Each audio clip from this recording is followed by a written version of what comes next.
scène comme ça, non, je l'ai pas vraiment imaginé en 2004. Bon, non, mais c'est effectivement génial, quoi, de se dire que ça traverse le temps comme ça, et puis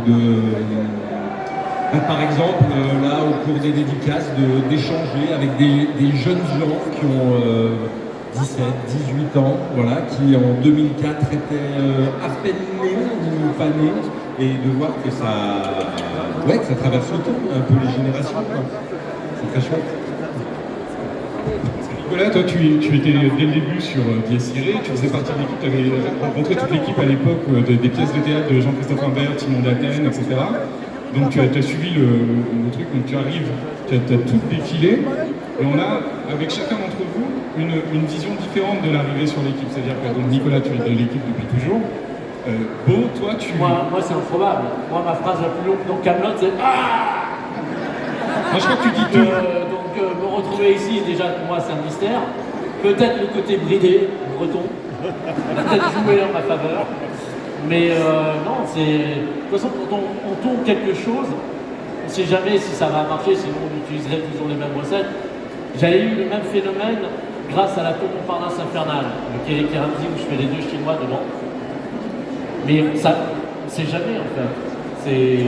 C'est très surprenant, c'est très touchant. Alors je sais que voilà, c'est un peu une surprise, oui, effectivement. Et Guillaume, toi, on avait eu l'occasion d'échanger une ou deux fois. Et toi, tu m'avais dit que même sur l'instant, au moment du casting, parce que tu fais partie de ceux qui ont vécu un casting, ce qui est pas, parce que vous n'êtes pas nombreux. Improbable. Voilà. Quand on t'a apporté des P et des roues à faire, tu n'y croyais même pas sur le coup. Bah, pour tout dire, je sais même pas si j'avais envie de faire le rôle. Parce qu'en fait, donc oui, j'ai passé un casting et très rapidement, quand on passe un casting, on vous envoie un texte pour apprendre le rôle et on vous dit dans 2-3 jours, une semaine, tu passes le casting. Et là, on me dit non, on n'apprend pas le texte, Et j'arrive au casting, on me donne une feuille et je cherche mon rôle. On me dit c'est le roi du rire. Et je cherche et je vois pas de texte. Là, je vois des P, F, des pères. Franchement, je me dis, mais ça m'intéresse pas de faire un mec qui pète, quoi.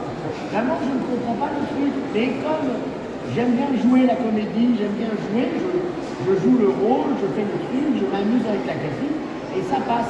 Mais si elle m'avait pas rappelé, j'aurais pas été très très déçu. Je connaissais pas Alexandre Astier, je connaissais pas ce mec, je savais pas qu'il avait un talent fou.